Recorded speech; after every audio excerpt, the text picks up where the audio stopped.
Je suis issu d'une famille de 5 enfants, c'est le troisième. Et en étant jeune, à l'âge de 9 ans, 10 ans, je crois, j'ai attrapé une maladie qui s'appelle le typhus. Et déjà à l'époque où il n'y avait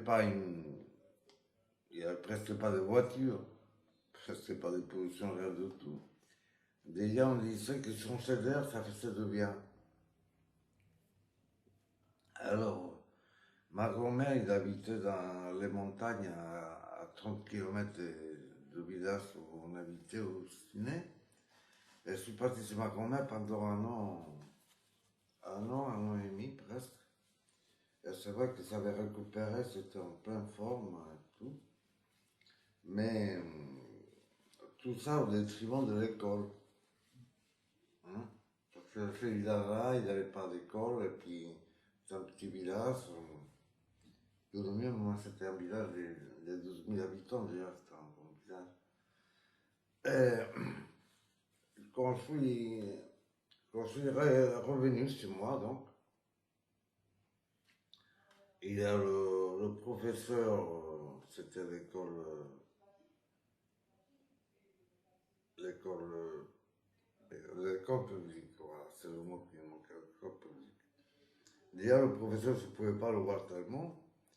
Et le premier jour que ça arrive, il m'a posé une question à laquelle mon frère qui me suivait, il a répondu, et moi, je ne connaissais pas, j'avais perdu de temps. Là. Et il m'a dit, t'as pas honte, là, ton petit frère qui répond, et tu ne connais même pas. On dirait qu'il avait oublié que c'est passé un an ensemble à l'école, tout un an. Et je suis un peu têtu. Moi, quand je lui dis non, c'est non, tu vas pas me tuer. Et je lui dis non. Je lui dis à mes parents qu'ils ne seraient plus à l'école. On dit non, il n'y a pas question, il n'y a pas question d'une. D'une, l'école, il faut y aller. Et d'autres, même la loi, c'est obligatoire jusqu'à 4 ans en Espagne déjà à l'époque. Mais je lui dis non, mais je n'irai pas. Et qu'est-ce que tu vas faire? Il dit, ben, tu apprends le métier de tailleur. Je dis non, mais moi, à l'école, ça, il faut que tu ailles absolument à l'école. Alors, on a fait un compromis. de, c'est apprendre le métier dans la journée, et le soir, c'est aller dans une école privée, 12 heures au soir. Et ça prenait plus en 12 heures que tous les journées dans la publique, l'école publique, tu vois. Ça me compensait. Et voilà, c'est une chose de la famille, parce que mon père, il était un peu notable, c'était un homme,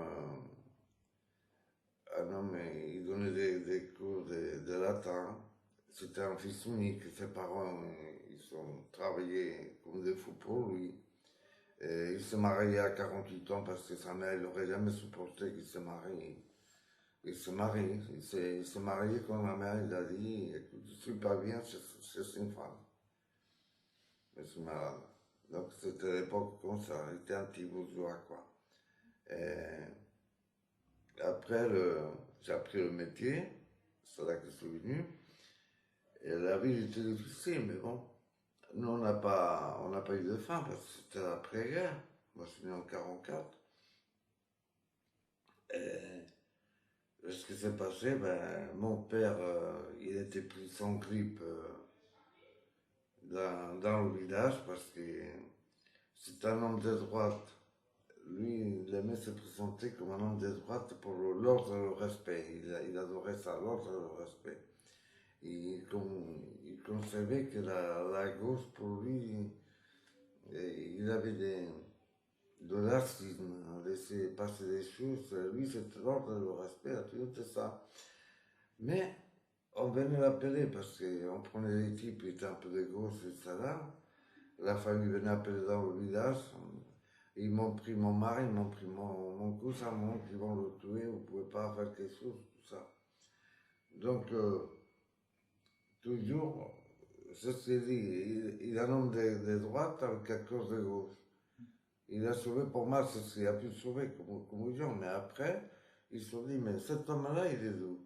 Il est de quel côté là? Il faisait la chasse avec le consul de Belgique à la couronne. C'était un homme de droite. Et puis il va prêcher pour les gens de gauche, ils ont fait des conneries, enfin. Les gauche, ils disent que la droite, ils font des conneries, il est pareil. Donc, les affaires et tout, mais ils ont coupé presque tous les. Heureusement que bon, il y avait des terres, on avait de tout, on avait de vin, on avait. Pour l'année, on avait tout, on n'a pas passé de faim, grâce à ce que les parents, mes grands-parents, ils ont laissé. Parce qu'à lui, il se mariait déjà à 48 ans. En plus, il voulait une fille, je te dis. Il est venu en cinquième, la fille. Et s'il est revenu en 20e, on aurait été 20. Donc, on a vécu avec mes grands-parents, ils nous laissaient. Et mes frères, non, mes frères, ils font de parallèles. Il y en a un qui a fait des études de pharmacie. Et l'autre, il avait un truc de chimie, là, une entreprise de chimie. L'autre, il était dans sa scurie. Il était inspecteur régional des transports de la SNCF par la route, parce qu'il y avait un service de route. Hein. Et puis d'autres destinés qu'à la mienne, soit Manuel dans la maison, c'est moi, tu vois. Là, parce que c'est arrivé comme ça, voilà. Et le départ à Paris? Et le départ à Paris, ben, quel âge, pourquoi alors, le départ à Paris, j'avais 18 ans. Et c'était à 17 ans, c'était déjà responsable d'atelier.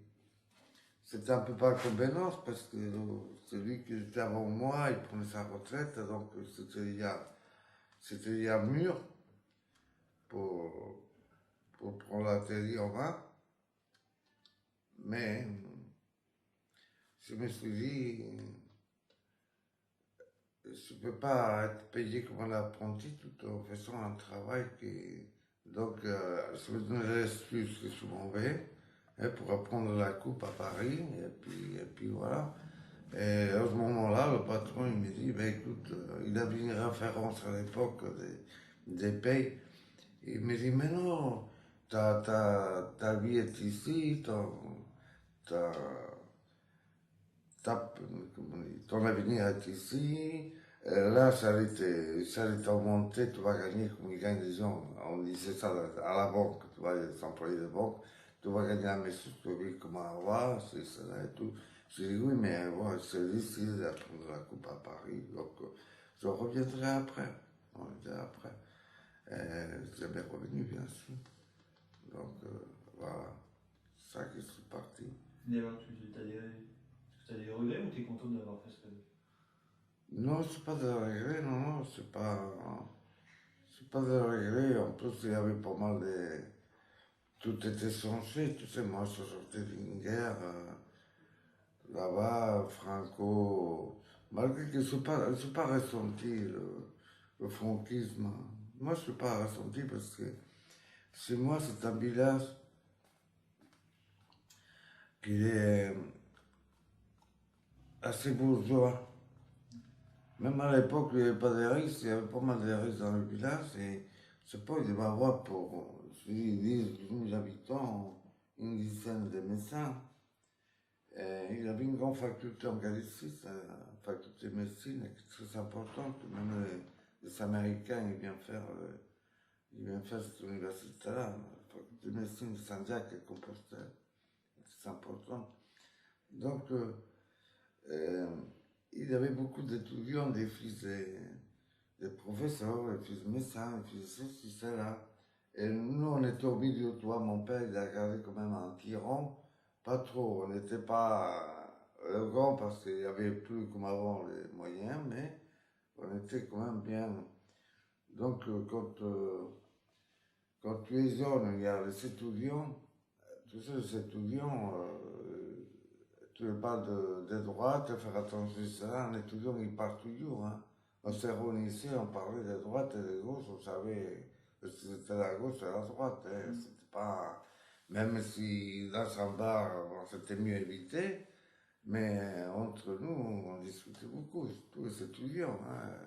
Tu sais, quand tous les gens, t'as peur de rien. Et puis, donc, j'ai vécu, là, c'était l'apprentissage. Et le football, je m'occupais du football, je m'occupais de pas mal des choses comme ça. Sur Paris. Non, là-bas, et à Paris aussi. C'est en quelle année que tu es venu à Paris? En 62. 62. En 62, ouais. Mais alors, comment tu as vécu d'arriver à Paris? Ben, à Paris, Tu parlais français? pas du tout. À Paris, il y a des choses qui m'ont plu tout de suite et des choses non. Par exemple, j'avais un hôtel, et l'ami, je me trouvais avec des punaises dans l'hôtel. Je me suis dit, merde, moi, en Espagne, j'avais une grande maison, j'avais tout ça. Je suis là en train de visiter dans une chambre, là, petit, et tout ça, c'est pas. Bon. Une chose qui m'a beaucoup choqué aussi, c'est les odeurs. Les senteurs, tu vois, les senteurs des choses, de la nourriture, c'est tout. Ça m'a beaucoup. Très différent. Très différent. Et après, je me suis plu tout de suite. Hein. D'abord, il avait la facilité, moi, 18 ans, tu parles, 18 ans à la fin. Hein. Les filles, ça, en Espagne, pour coucher avec une fille, je ne dis pas. Hein. C'était pas possible. Et ici, bon, c'était déjà la facilité, déjà tout de suite, j'ai compris. Hein. Ici, c'était très facile. Donc, il y avait ça. Et après, bon, j'ai pris bon, ma coupe, là. Et par ça, j'avais dans le métro. Et surtout un gars qui il faisait son apprentissage dans mon village, mais il n'était pas dans mon village. Mais on se connaissait comme ça au début. Et il me dit, oh, toi, tu es de tel endroit. Je dis, oui, tout ça. Il dit, tu veux pas, tu travailles? Je dis, non, je pense repartir en Espagne, là, je finis mon cours de découpe, là, pour repartir. Il dit, pourquoi tu ne viens pas, si tu veux, c'est le travail, c'est dans ces maisons, c'est le travail. Ça a commencé comme ça, je commençais à gagner un peu d'argent, à sortir, à être libre, à m'amuser, et puis voilà, je suis resté là, je suis parti une fois, oui, parce qu'il fallait les papiers à l'époque, hein. Il fallait les papiers, on était mal reçus, très mal reçus. Hein. Il fallait la carte de travail, et la carte de séjour. On était très mal reçus. Hein. Mais bon, moi, comme j'étais jeune et tout, je passais à travers, et puis avec les gens, je passais bien. Je pas souffert de ça. Et c'est pour ça que je me suis dit, ben, écoute, tu as un pays, il n'est pas loin, il parle différent, tu n'as pas besoin. Les gens, ils prennent la nationalité française, je dis, non, moi, je ne prends pas. Avec mon accent,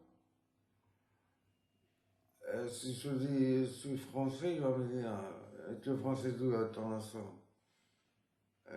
Je préfère dire je suis espagnol et comme ça, tu vois, je pique rien à personne. Et c'est vrai, ça n'avait pas besoin parce que la nationalité c'était bien pour les gens qui, en France, ça sert qu'à ceux qui veulent travailler à l'administration. Sinon, tu as, le même droit de travail qu'un national. Pour faire n'importe quel métier, tu n'as pas besoin d'être français pour être tailleur dans le bâtiment. Maintenant, si tu vas à l'administration, oui. Tu me dis, mais si tu n'es pas administratif, donc je suis resté. Et je suis resté 4 ou 5 ans, on allait en Espagne. Et c'était après.